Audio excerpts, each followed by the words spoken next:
എല്ലാവർക്കും പുതിയൊരു വീഡിയോയിലേക്ക് സ്വാഗതം. ജീവിതത്തിൽ നമുക്ക് തെറ്റുകൾ സംഭവിക്കാം. അത് ചിലപ്പോൾ അറിയാതെയാകാം, ചിലപ്പോൾ ബോധപൂർവമാകാം. ആ തെറ്റുകൾ മറ്റുള്ളവരെ വേദനിപ്പിക്കുകയോ വിഷമിപ്പിക്കുകയോ ചെയ്തിട്ടുണ്ടെങ്കിൽ അവരോട് ക്ഷമ ചോദിക്കേണ്ടത് അത്യാവശ്യമാണ്. ക്ഷമ ചോദിക്കുക എന്നത് ഒരു ബലഹീനതയല്ല, മറിച്ച് നമ്മുടെ വിനയത്തെയും മറ്റുള്ളവരോടുള്ള ബഹുമാനത്തെയും കാണിക്കുന്ന ഒരു നല്ല കാര്യമാണ്. പക്ഷേ പലർക്കും എങ്ങനെയാണ് ക്ഷമ ചോദിക്കേണ്ടത് എന്നതിനെക്കുറിച്ച് കൃത്യമായ ധാരണയില്ല. ഇന്നത്തെ വീഡിയോയിൽ എങ്ങനെയാണ് ക്ഷമ ചോദിക്കേണ്ടതെന്ന് നമുക്ക് നോക്കിയാലോ. ക്ഷമ ചോദിക്കുന്നതിന് വാക്കുകൾ മാത്രമല്ല, നമ്മുടെ മനോഭാവവും പ്രധാനമാണ്.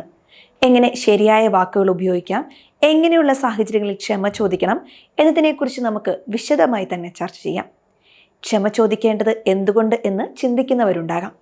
ക്ഷമ ചോദിക്കുന്നതിലൂടെ നമുക്ക് ലഭിക്കുന്ന ചില കാര്യങ്ങളുണ്ട്. എന്തൊക്കെയാണതെന്ന് നമുക്ക് നോക്കാം. ബന്ധങ്ങൾ മെച്ചപ്പെടാൻ സഹായിക്കും. നമ്മുടെ തെറ്റുകൾ അംഗീകരിച്ച് ക്ഷമ ചോദിക്കുമ്പോൾ അത് മറ്റുള്ളവരുമായുള്ള നമ്മുടെ ബന്ധം ശക്തിപ്പെടുത്തുന്നു. പിണക്കങ്ങളും അകൽച്ചയും ഇല്ലാതാക്കാനും ഇത് സഹായിക്കും. വിശ്വാസം വീണ്ടെടുക്കാൻ സഹായിക്കും. നമ്മുടെ തെറ്റിൽ ആത്മാർത്ഥമായി ഖേദം പ്രകടിപ്പിക്കുകയും ക്ഷമ ചോദിക്കുകയും ചെയ്യുമ്പോൾ നഷ്ടപ്പെട്ട വിശ്വാസം ഒരു പരിധിവരെ വീണ്ടെടുക്കാൻ കഴിയും. മാനസികാവസ്ഥ മെച്ചപ്പെടുത്തും. ക്ഷമ ചോദിക്കാത്തതിലൂടെ ഉണ്ടാകുന്ന കുറ്റബോധവും വിഷമവും നമ്മെ മാനസികമായി തളർത്തും. ക്ഷമ ചോദിക്കുമ്പോൾ ഒരു ഭാരം ഇറക്കി വെച്ചതുപോലെ നമുക്ക് അനുഭവപ്പെടുകയും മനസ്സിന് ശാന്തത ലഭിക്കുകയും ചെയ്യും. സ്വയം ബഹുമാനം വർദ്ധിപ്പിക്കും. നമ്മുടെ തെറ്റുകൾ ഏറ്റുപറയുകയും ക്ഷമ ചോദിക്കുകയും ചെയ്യുമ്പോൾ നമ്മൾ നമ്മെ തന്നെ ബഹുമാനിക്കാൻ തുടങ്ങുന്നു. ഇത് നമ്മുടെ വ്യക്തിത്വത്തെ കൂടുതൽ മെച്ചപ്പെടുത്തുന്നു. നിങ്ങൾ ക്ഷമ ചോദിക്കുന്നത് കാണുമ്പോൾ മറ്റുള്ളവരും അത് ചെയ്യാൻ പഠിക്കും. ഇത് സമൂഹത്തിൽ നല്ലൊരു മാറ്റത്തിന് കാരണമാകും. അതിനാൽ ക്ഷമ ചോദിക്കുക എന്നത് നമുക്കും മറ്റുള്ളവർക്കും ഒരുപോലെ പ്രധാനപ്പെട്ട കാര്യമാണ്. ഏത് സാഹചര്യത്തിലാണ് നമ്മൾ ക്ഷമ ചോദിക്കേണ്ടത്? ചില സന്ദർഭങ്ങൾ നമുക്കൊന്ന് നോക്കാം.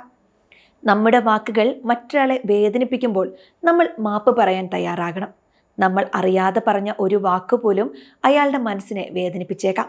അങ്ങനെയുള്ള സാഹചര്യങ്ങളിൽ ഉടൻ തന്നെ ക്ഷമ ചോദിക്കാൻ തയ്യാറാവണം. നമ്മുടെ പ്രവൃത്തികൾ മറ്റൊരാൾക്ക് ബുദ്ധിമുട്ടുണ്ടാക്കിയെന്ന് മനസ്സിലാക്കിയാൽ നമ്മൾ മാപ്പ് പറയണം. നമ്മുടെ ഏതെങ്കിലും ഒരു പ്രവൃത്തി കാരണം മറ്റൊരാൾക്ക് വിഷമമോ ബുദ്ധിമുട്ടോ ഉണ്ടായിട്ടുണ്ടെങ്കിൽ അതിൽ ഖേദം പ്രകടിപ്പിച്ച് ക്ഷമ ചോദിക്കുക. നമ്മളൊരു വാഗ്ദാനം പാലിക്കാൻ കഴിയാതെ വരുമ്പോഴും നമ്മുടെ മിസ്റ്റേക്ക് നമ്മൾ തുറന്നു പറയാനും മാപ്പ് പറയാനും തയ്യാറാകണം.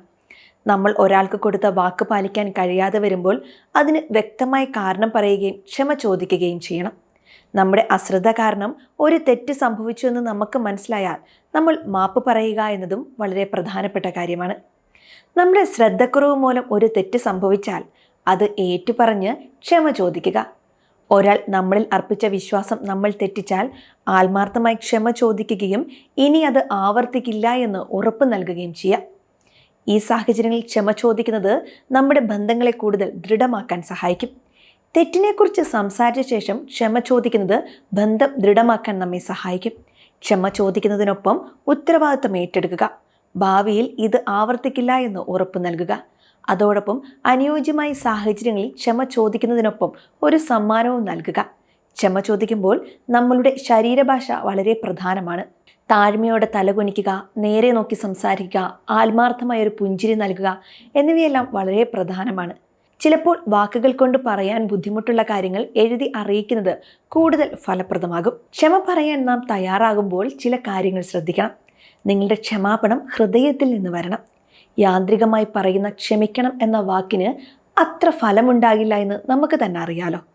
നിങ്ങൾ ക്ഷമ ചോദിക്കുമ്പോൾ മറ്റൊരാൾക്ക് അവരുടെ വിഷമം പ്രകടിപ്പിക്കാൻ അവസരം നൽകണം. അവരെ ശ്രദ്ധിക്കുകയും അവരുടെ പ്രതികരണത്തെ ബഹുമാനിക്കുകയും ചെയ്യണം. നിങ്ങളുടെ തെറ്റ് ആവർത്തിക്കാതിരിക്കാൻ നിങ്ങൾ തയ്യാറാണെന്ന് നിങ്ങളുടെ വാക്കുകളിലൂടെയും പ്രവൃത്തികളിലൂടെയും കാണിക്കുക. ശരിയായ സമയത്ത് ക്ഷമ ചോദിക്കുന്നത് കൂടുതൽ ഫലപ്രദമാകും. മറ്റൊരാൾ ദേഷ്യത്തിലോ വിഷമത്തിലോ ഇരിക്കുമ്പോൾ ക്ഷമ ചോദിക്കുന്നത് ഒഴിവാക്കുക. ക്ഷമ ചോദിച്ചതിന് ശേഷം നിങ്ങളുടെ പെരുമാറ്റത്തിൽ മാറ്റം വരുത്തുക.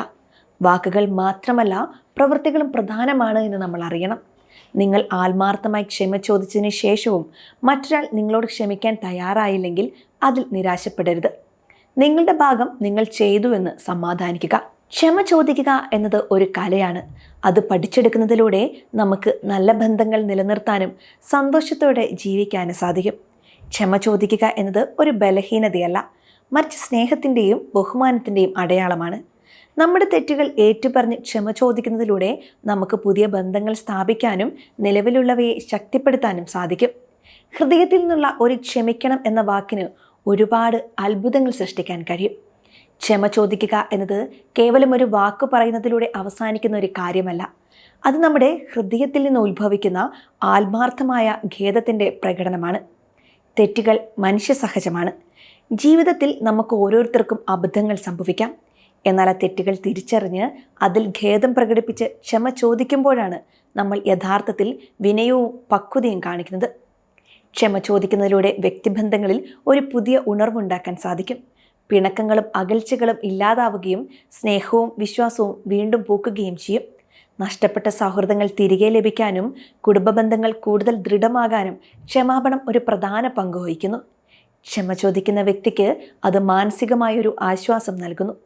കുറ്റബോധത്തിൻ്റെ ഭാരം ഇറക്കി വെച്ച് തെറ്റിത്തിരുത്തി മുന്നോട്ടു പോകാനുള്ള ഒരു അവസരവും ലഭിക്കുന്നു. ഓരോ സാഹചര്യത്തിനും അനുയോജ്യമായ വാക്കുകൾ തിരഞ്ഞെടുത്ത് ഉപയോഗിക്കുന്നത് നിങ്ങളുടെ ക്ഷമാപണത്തിന് ആത്മാർത്ഥതയും ആഴവും നൽകും. ലളിതമായ ക്ഷമിക്കണം എന്ന വാക്ക് മുതൽ ആത്മാർത്ഥമായ ഖേദം പ്രകടിപ്പിക്കുന്ന എന്നോട് ക്ഷമിക്കണം എന്ന വാക്ക് വരെ ഓരോ വാക്കിനും അതിൻ്റേതായ പ്രാധാന്യമുണ്ട്. വാക്കുകൾക്കൊപ്പം നമ്മുടെ ശരീരഭാഷയും മനോഭാവവും ഒരുപോലെ പ്രധാനമാണ്. താഴ്മയോടുള്ള പെരുമാറ്റം, ആത്മാർത്ഥമായ നോട്ടം, ഖേദം നിറഞ്ഞ മുഖഭാവം എന്നിവയെല്ലാം നമ്മുടെ ക്ഷമാപണത്തെ കൂടുതൽ വിശ്വസനീയമാക്കും. എന്നാൽ ക്ഷമ ചോദിക്കുക എന്നത് ഒരു ഒറ്റത്തവണ പ്രക്രിയയല്ല. നമ്മുടെ തെറ്റുകൾ ആവർത്തിക്കാതിരിക്കാനുള്ള ശ്രമവും ക്ഷമ ചോദിച്ചതിന് ശേഷം നമ്മുടെ പെരുമാറ്റത്തിൽ മാറ്റം വരുത്താനുള്ള ശ്രമവും ഇതിൽ അടങ്ങിയിരിക്കുന്നു. വാഗ്ദാനങ്ങൾ നൽകുകയും അത് പാലിക്കുകയും ചെയ്യുമ്പോഴാണ് നമ്മുടെ ക്ഷമാപണത്തിന് യഥാർത്ഥ വിലയുണ്ടാകുന്നത്. ചിലപ്പോൾ നമ്മൾ ആത്മാർത്ഥമായി ക്ഷമ ചോദിച്ചാലും മറ്റൊരാൾ നമ്മളോട് ക്ഷമിക്കാൻ തയ്യാറായെന്ന് വരില്ല.